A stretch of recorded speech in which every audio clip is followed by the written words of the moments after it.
what do you really want to see of this E2 visa business before they go in to the consulate, before they apply for the E2 visa? Like, what do you want to see where it's almost kind of non-negotiable, where it's like, hey, you don't have these things done. I'm not continuing with you on this case because I don't have a high degree of certitude that you're going to get approved. Right. So the parameters to getting the E2 is that there has to be a substantial investment. The investment itself has to be at risk. The business itself cannot be marginal. So the first point of there has to be a substantial investment. Although maybe to you and I, it's a no-brainer, right? But for a lot of people I speak to, they including individuals that have already applied for the E2, and maybe they came back to me because they were denied. The actual investment being made at the outset, for many, they have not made that investment. So for example, they might say, well, I'm planning on buying this franchise or an existing business, whatever it may be, and they end up transferring funds to a perhaps they've set up a U.S. account and they've transferred funds from a foreign account to the U.S. account, and they said, "Here you go. Here's proof. Here's my bank statements." But that's not an investment that's being made, because maybe those funds are going to be used for an investment, but what you want to find by the time the application is ready to be submitted is that the investment it's a real investment. So, for example, is there an actual buyer seller agreement? Have you transferred the funds to the seller?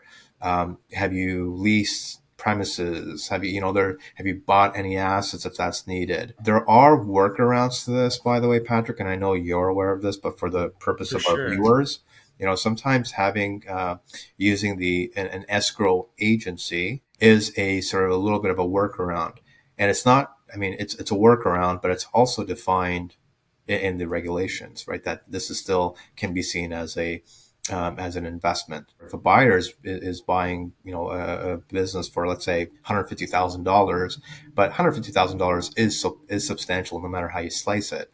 And if they feel that there's a reason that they don't want to necessarily go through that purchase because there's this question mark over their heads, are they going to get the visa or not? So they can go through basically, essentially the entire process, but having those investment funds sitting in escrow, and then that way, if it's contingent on the business being, or the E2 being issued, then at that point the escrow funds are released. If And that not, can be the only contingency, right? correct. That's correct. Which is important for everyone to know. Right. Yeah. So this whole at risk, portion that's really where I find there's probably been the most mistakes made. I mean, now if somebody applied for an E2 and it was denied for that reason, of course they can reapply for the visa. There's not like a period of time where there's a cool down period where before they can reapply again. They can apply immediately, but having to go Yeah, through that no, process. unfortunately, we've had clients have to go back.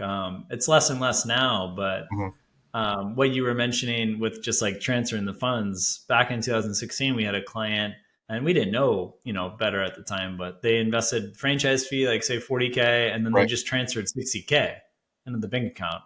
But Right. they didn't have a lease sign. They didn't start the website. They didn't do all these things that you would do if you're about to open up a business. And Right.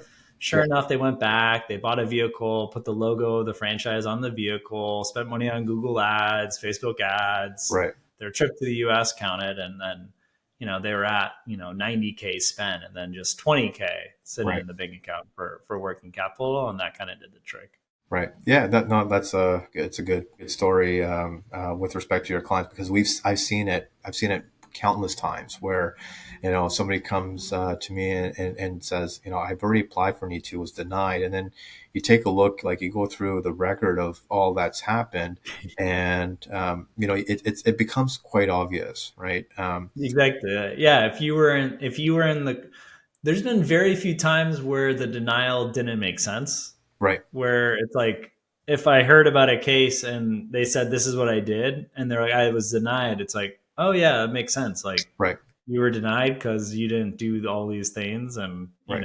it does make sense why you were denied. Right. And I mean, we can't overstate the importance of like this aspect to it, because I can tell you, even for clients that have worked with me directly, and you provide them with a list of everything they need to provide you, and then they say, okay, well, we have everything done. What's next?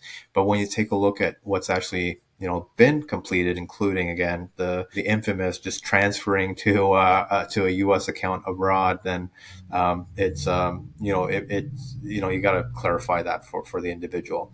I remember I had a client who was, they had a business account set up in the U.S., and they actually got the bank to label it an escrow account that they Hmm. were in control of, right? So, sorry, the individual was in control of, but we had to clarify. No, that's still not what we're looking for, and but I mean, for the most part, I think there's a lot of now information online.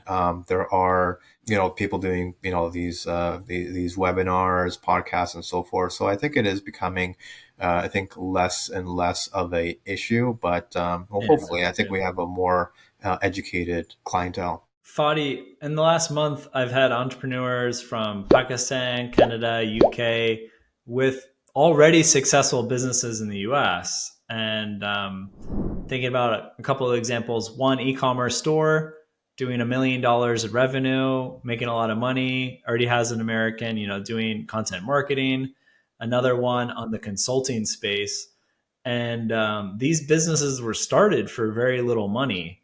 Like we're talking 20K, maybe less. If the business is already successful in terms of revenue, they're hiring Americans, is it okay to have just invested 20K into the initial startup of the operation?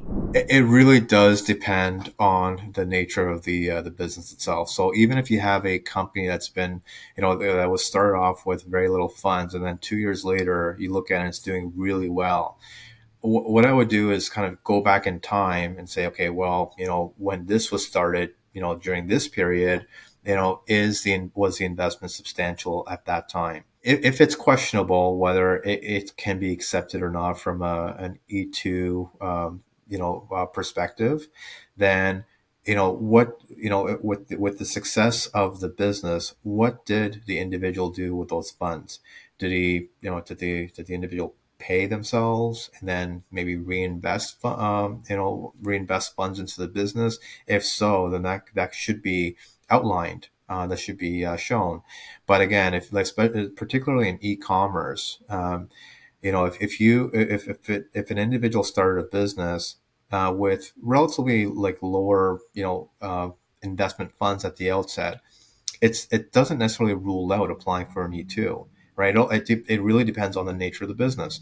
Like, I compare if an individual is starting off a consulting business versus an individual that's buying a hotel, right? I mean, I think these are two, really different types of businesses, and require two really different types of investments. I think it's particularly okay for a business to get started off with less than what would maybe typically be seen as the minimum investment amount, so long as it can be demonstrated that this was appropriate at that time when this was started. And on that note, I have also seen there is a lot of misinformation with respect to how much is required for a minimum investment. I mean, I'm even talking about different law firm websites. They give you the threshold of 100,000. Another one says 150,000, and so forth. I don't think you can assign one number, one amount that can be used across the board, because it really does depend on the nature of the business.